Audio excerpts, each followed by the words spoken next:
Welcome back to the Inside Track. I'm particularly excited today about the show. My great friend Pat Kelley is my special guest, who is a terrific guitar player, as you're about to see. He brings into the studio today Jamie Tate on drums, and for the second time on the Inside Track, John Leftwich on bass. So grab a cup of tea, sit yourself down, let's go and meet the guys, shall we? Yeah. Good to see you. You too, come on through. Yeah. This is James right there. Have you met James? Pat. All right. That's our special guest. And David. David behind the camera. Hello. All right. And yeah, Jamie's on his way. He just texted me. Great. So let's do this.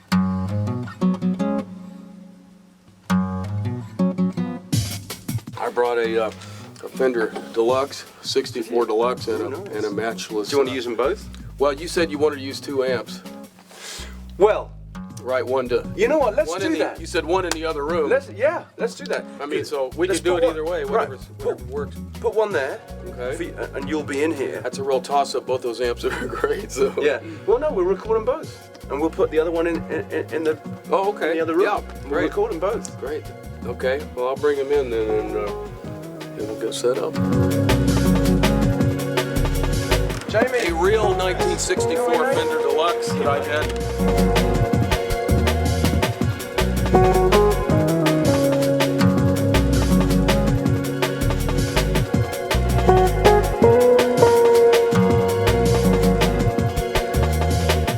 This is a really essential piece of equipment right here. What is that? It's my box to set my amp on. Are you serious? Just the right height. Do you know, every gig I do, I wish I had one of those. I bought this at Sammy's camera store.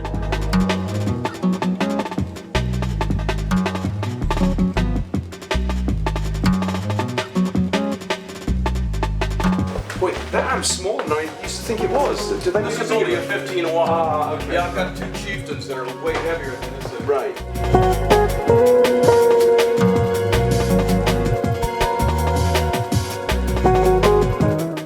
Yeah, I guess I don't really need to play with any verb because Well, you can. We'll I add mean, that. if you want, I've got a digital reverb to Use split it. the two. use it.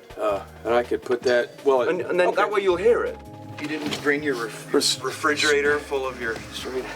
I don't even have that in the 70s rack. anymore. I know people are still using those, and I don't know. understand. I ended up, just disassembling my whole Bradshaw rack at one point. I wasn't Yeah. really using it. I mean, it was great and Yeah. really great for certain things, but I really like just, pedals are good now, and it's so easy. I like just having a couple of great amps. I got a great sound out of this huge thing for like the big Journey kind of, soaring rock sound and all that. Yeah. Was great for that. Yeah. But for most of the clean stuff, I never could get quite as good a sound as I can get out of just a couple of great amps. you know? Great, and it's For some reason, it's a lot easier on your back.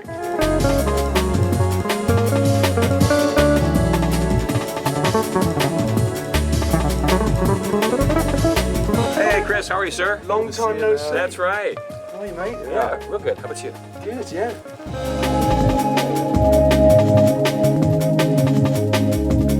Pat, how are you, man? Good. I know we're suffering a little bit with colds, but because we are, I think we need a little bit of wine, don't you think? That might help. I think so, yeah. So today, I thought we'd try a little Pinot Noir, which, for this time of the day. I'm And not going to argue with that. yeah, let's do it, shall we? Little Pinot. It's after 5 somewhere. That's right. We're gonna feel so good after this. Nice color. Yeah, it's great to see you, man. Hey, Cheers. Cheers. Good to see you. Oh yeah, that's just what we need. So Pat, you're from Oklahoma, right? Originally. I was born in Tulsa, Oklahoma, and grew up, finished high school there and college. Was there a music scene there when you grew up? Yeah, actually, a pretty vibrant music scene when I look back on it. Not even looking back on it, I mean, I thought so then. There were so many people that played. I mean, people are really into guitar and really into music there, and it's actually quite surprising. I'm going to go back there this summer in July for the 5th year in a row to be on the faculty at a jazz camp at the University of Tulsa where I went to school. And I already have, I think during that week, 5 gigs there. I mean, I'm really amazed at the scene in a town like that. It almost seems like there's more going on than there is in Los Angeles. Sometimes there's a surprising amount of jazz clubs and some really fine players there. So tell me about the first song you're going to play today. Well, I'm going to play one of my favorite standards called How About You, and it is actually was introduced originally in a movie called Babes in Arms in 1941, before our time, but there's some great songs that came from even before that, and that movie was with Judy Garland and Mickey Rooney.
originally from Orlando, Florida.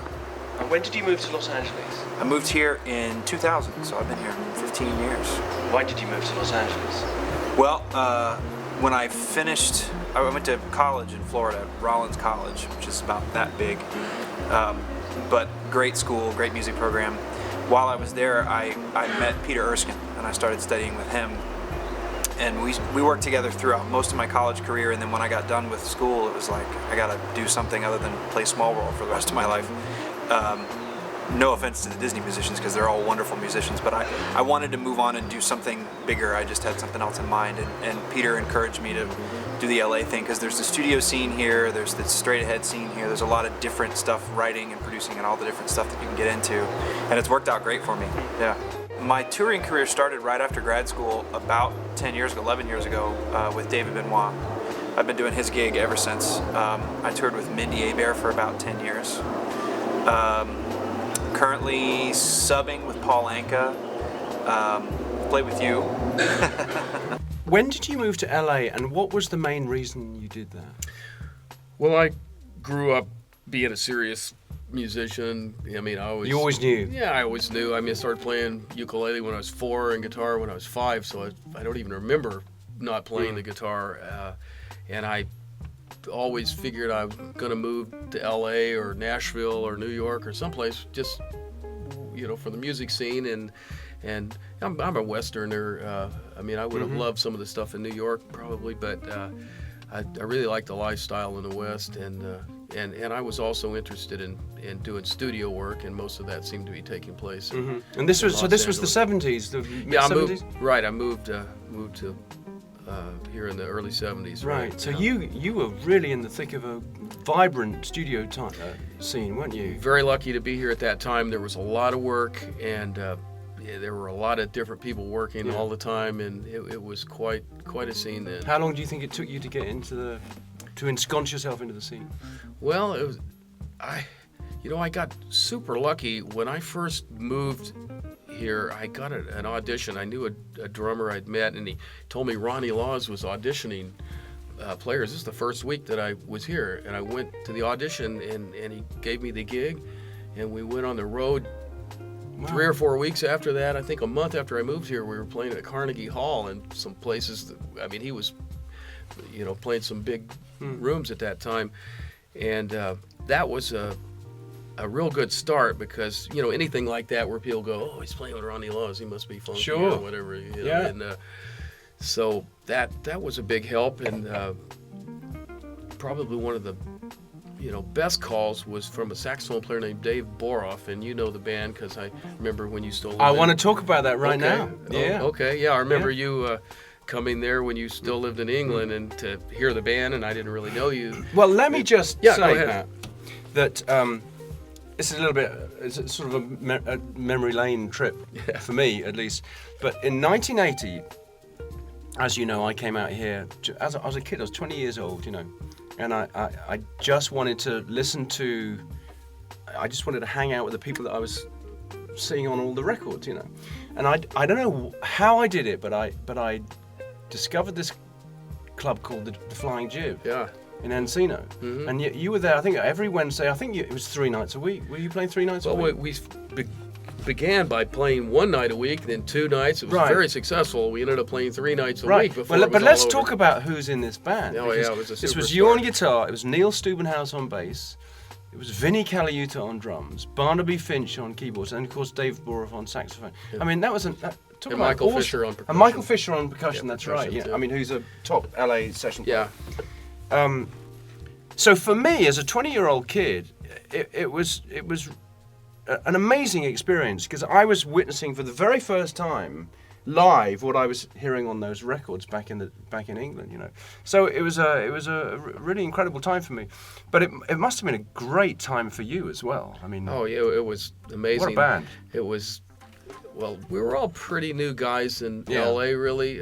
Vinny and Neil and those guys were pretty young then too, and of course a lot of excitement always about Vinny, even from that time, because he was amazing. Yeah. When he first hit town too, and the people that would come in to see us were just amazing. I mean, I remember, Jay Graydon, Right. Stevie Wonder, Al Right. Jarreau, all sorts of different people and producers. I mean, everyone was very excited about this band. It was quite a scene. So we all got a lot of work from that. I bet. Yeah, because one of the hardest things sometimes for players when they move someplace, and probably even more so now than it was then, is to get heard. Tell us about the next song you're going to play. Decided to do an original composition called Minor Sixth Sense, which I named that because the first part of the song goes back and forth between two minor six chords that are a minor sixth interval apart.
Is that cool? You want to do another take?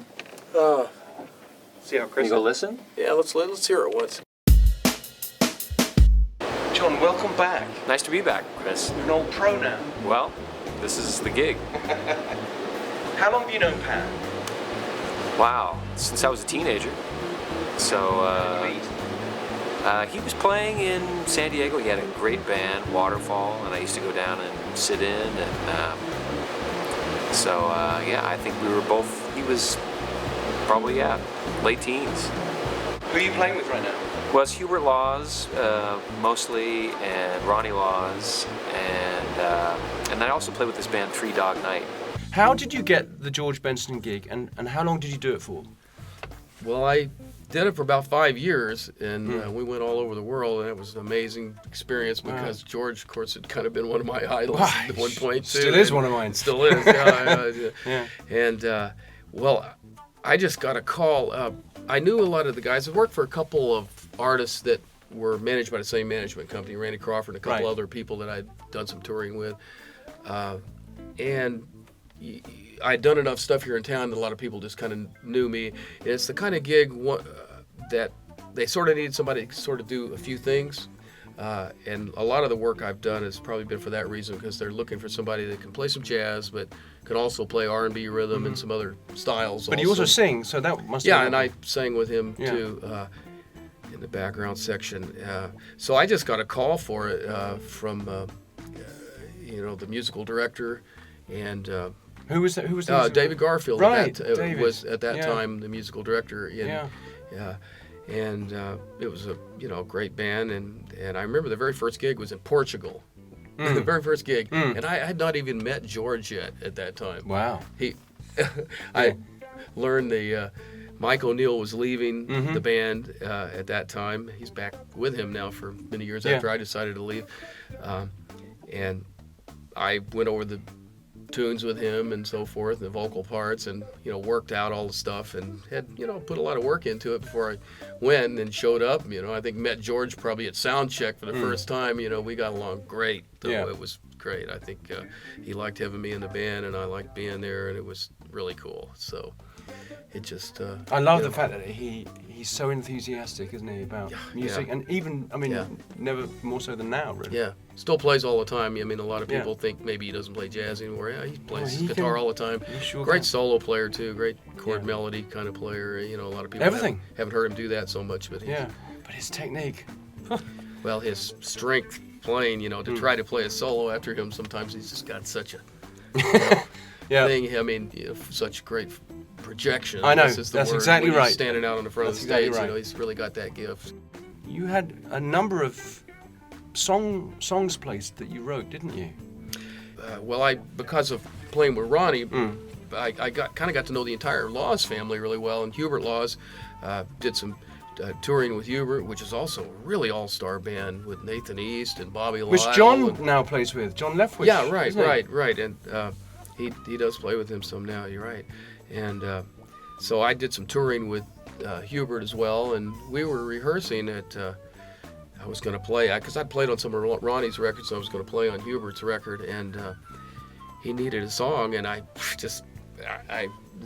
always like to write songs, and I was just lucky that I said, "Hey, I've got a song," and I just happened to have it in my case. I know you did a couple of TV shows, didn't you, too? You were in the Pat Sajak band? Yeah, he had a television show that lasted, I think, for about a year and a half, and super band on there, too. Tom Scott was the musical director, and he was excellent. I mean, just great musical director. I mean, he really knows what he's doing. And Dave Cause was in the band. It was before he had a record deal, actually, but he, great saxophone player, so Tom hired him, and there were, Eric Gale was in the band. Wow. Now, that was a treat, because, I remember Eric playing, like, that amazing funky guitar part on Mr. Magic. You've made a number of records. How many solo albums have you made now? 11. And is it fair to say that in the beginning, it was a bit more fusion-oriented? Oh, absolutely. Yeah, and that was sort of coming out of the Flying Jib Band, the Dave Boroff group that we spoke about earlier. A lot of the tunes that were on that record were songs that we played in that band. But your later records were much more straight ahead. Any particular reason, or you just wanted to experiment more? Yeah, I grew up playing all kinds of music, and I really loved straight ahead jazz too. I mean, I was, huge Wes Montgomery, Yeah. Johnny Smith, Howard Roberts fan, and so I'd always been working on that and playing that sort of music, and played a lot of it before we started doing so much of the fusion. And it just seemed like there came a time when I just became interested in pursuing that more. It's funny, you probably know this as well as I do, that people they basically pigeonhole you, whatever they've heard you do. I mean, I've played on sessions and people thought all I did was play country. Yeah. Because that's all Yeah. they'd heard me do. Yeah.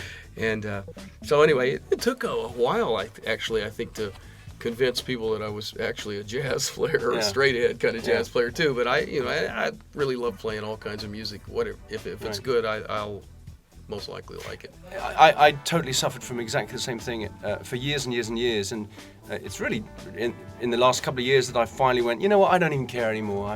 I'll embrace the fact that I'm a Yeah. jazz guy. Yeah. But for a long time, I didn't quite understand it, but I kind of do understand it now, because there was even one time, I remember back in the day, I was playing a restaurant gig, solo classical guitar. This guy who would come in and see me, he would call me for these sessions and he'd want me to play classical guitar. That's all he knew Right, that exactly. I did. So, you are what people see that you do. I mean, and that's it. You know what I mean? So unless you're in their faces playing rock and roll, how will they possibly ever know, Well, Pat, it's been fantastic. I'm absolutely thrilled that you could do this, and it's been great knowing you for the last 30 years. Has it been that long? It's Wow. pretty much that, yeah. Yeah. Great knowing you, man. Yeah. It's great to have you as a great friend. Yeah, you too. Cheers, Pat. Cheers. That's our show. Thanks, you guys. Big thanks to Pat Kelley, John Leftwich, and Jamie Tate, not forgetting Minor Wine. If you're interested in checking out Pat Kelley's guitar lesson all about right-hand finger picking, click on the Lessons tab. So, until next time, keep on strumming. See you guys.